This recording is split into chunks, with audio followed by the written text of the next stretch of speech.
I was recently rewatching Digimon Adventure or Digimon Adventure 2020, and I noticed something. Something that just kept sticking out to me. Something that just was weird. Kari. And I'm just going to come out and say it. I think Kari from Digimon Adventure 2020 is somewhere on the autism spectrum. The shit this girl does makes you say, what the fuck is wrong with you? Like, take this scene, for example, from episode... Oh shit, I didn't even put that in. Take this scene from episode 28 of the anime. Kari gets kidnapped by Skull Knightman, and Tai looks at her, begging her to come back. But she has no reaction. She just turns around and willingly goes with Skull Knightman. She doesn't even give her the Yamato Kudasai, which is fucking bullshit, as it's not some slur or anything like that. In fact, every Japanese woman I've ever spoken to says Yamato Kudasai to me. So there's clearly something wrong with Kari. Now, when we speak about autism, of course it's best to consult an expert. So it's my pleasure to welcome the very first guest on the Digimon Professor Interview Corner. Ladies and gentlemen, boys and girls, please welcome today's special guest, the one, the only, Christian! Wow, I'm blown away. Look, when I think autism, I think of you. And I'm very honored that you'd actually make the appearance on this show. So, look, I guess I'm just gonna have to start with just the basics here. How are you, Chris? I'm doing good, sir. How are you? Yeah, I'm good, man. I'm good. I'm very good. Thanks for asking. I'm gonna be honest. I'm a little starstruck. I honestly thought you'd reject my offer. Given when a lot of other people think of you, they either think of, a Pokemon fan or a Sonic the Hedgehog fan. So I'm a little shocked that you'd even agree to an interview regarding Digimon. So you've definitely seen Digimon, right? And the Digimon Adventure 2020 anime in particular? Yeah. Oh, that's good, that's good. I was a little worried, to be honest, because I know you did that interview where you were talking about Rusty's Real Deal Baseball and you got it mixed up with a rabbit. But, that's good. It's good that you know. So you definitely know about Kari, or Hikari, in the anime. What do you think about her? So yeah, she's got a really sensitive G-spot because apparently I don't believe any of her past boyfriends, and they haven't really reached and hit her G-spot. What the fuck?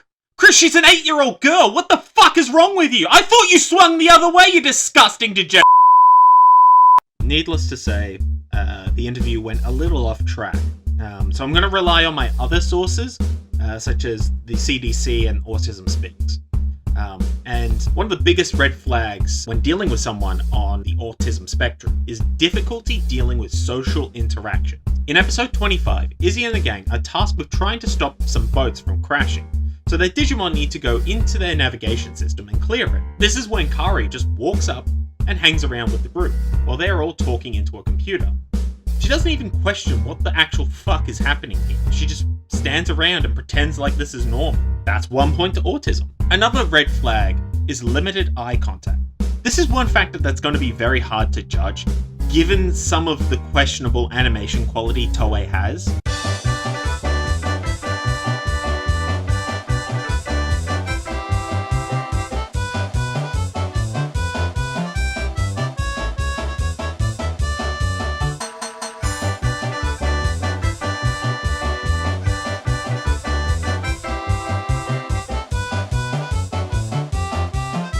But fuck it, I'm gonna give another autism point to Kari.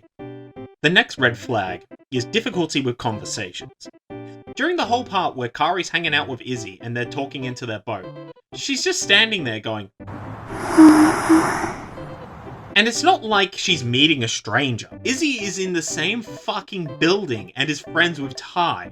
But to add salt onto the wound, suddenly they all start glowing and are pulled into the digital world, but she has no reaction. Then, in episode 48, her brother fucking dies. Now, a lot of people deal with loss and grief very differently. Kari, for example, is able to just completely shut herself off. But that's where Mimi comes in. She is able to help her cope with her loss by making flower crowns.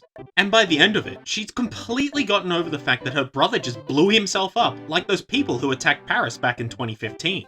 I'm sorry to say it, but another autism point goes to Kari, because some people on the autism spectrum will have an intense focus on a specific task. So intense that you get over the fact that your brother just blew himself up. One last red flag when it comes to dealing with people on the autism spectrum is understanding emotions. Her brother just blew himself up.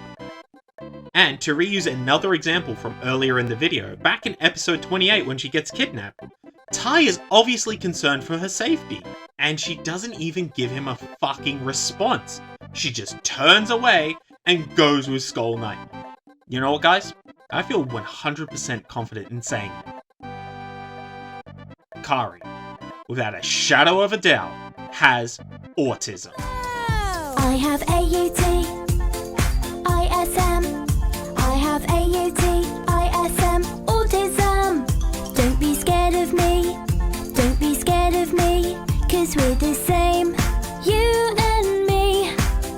I have AUT, ISM. I have AUT, ISM, autism. Let's be friends and play a game. I might seem different, but we're the same.